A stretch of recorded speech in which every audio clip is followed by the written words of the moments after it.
Hi, we're going to talk about reading a news report. What are you going to have to do about reading a news report in the OSSLT? You're going to have to read a short news report, and I'm going to talk about how a news report is different from other types of reading in a moment. You're going to have to answer some multiple choice questions, and you're going to have to answer a short paragraph response based on the content of the news report. What are they looking for? Well, they're looking for comprehension. Comprehension means they want to see that you understand what it is you're reading. They're also going to be asking you for things like definitions within context. So if you have been following along with these modules, there are a lot of questions that will ask things like, in paragraph 10, what do they mean by the word eruption? And you have to read the paragraph and define the word within the context of the actual reading. So that's something that you can expect in the news report as well. An important thing to understand is that the news report is not the same as other types of reading passages. It's not like an information paragraph or like a real-life narrative.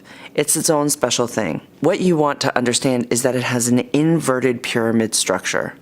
Now, what does that mean? In your packages, you should have something that looks like this, and it talks about the elements of a news report. If you can't see this properly, you might want to open up the booklets that you have. This is a section that has a lot of small writing, so I'm going to try my best to make it easier for you to see, but you might want to follow along in your book. So when we talk about the elements of a news report, we often refer to it as an inverted pyramid, or I guess an inverted triangle. And it sort of is constructed in this way where you have a headline. So the headline is often what you might think of as the title of the news report. And in this example here, it says Elmvale paralyzed by snow. In the OSSLT, you will be given for the writing task this, but we're talking about reading right now. So when you get a news report, you need to sort of look at these clues. The headline will tell you the very basic facts that you need to understand the story. Elmvale is paralyzed by snow. Then we have this section which we call the lead. And it's asking or answering rather the question of what happened. You should be able to tell from the first sentence of the report what has happened and what the rest of the article is about. Newspaper reports are structured so that the most important facts are presented first. And then as you read on, the information gets less and less important to understanding the overall facts. So in a lead, you want the first sentence to say what happened, and it should answer these questions. Who, what, where, and when is this about? It should be less than 25 words. In fact, what you need to understand about the news report is it's structured with paragraphs, but the paragraphs are not like the ones that you've been writing or reading up until this point. The paragraphs are usually only 1 or 2 sentences long. Here's the example.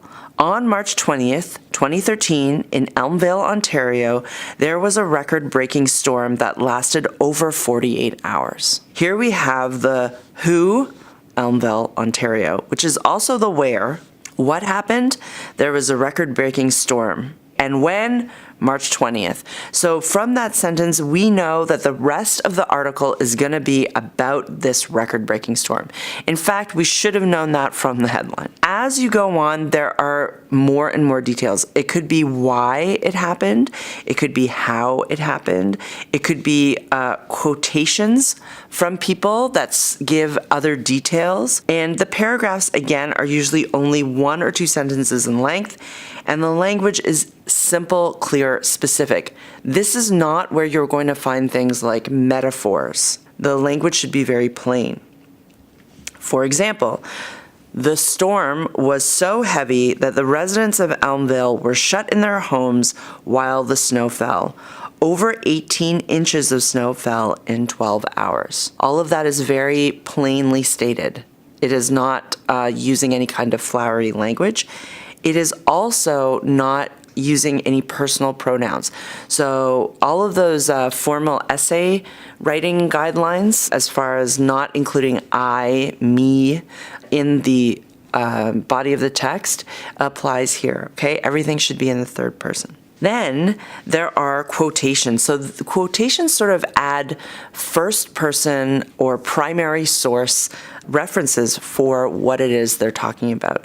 It gives a little bit of authenticity because it's looking at either a witness or an expert or somebody who was at the event or has some kind of important information about the event. John Smith, a resident of Elmvale, said, "There was so much snow that it was overwhelming to shovel.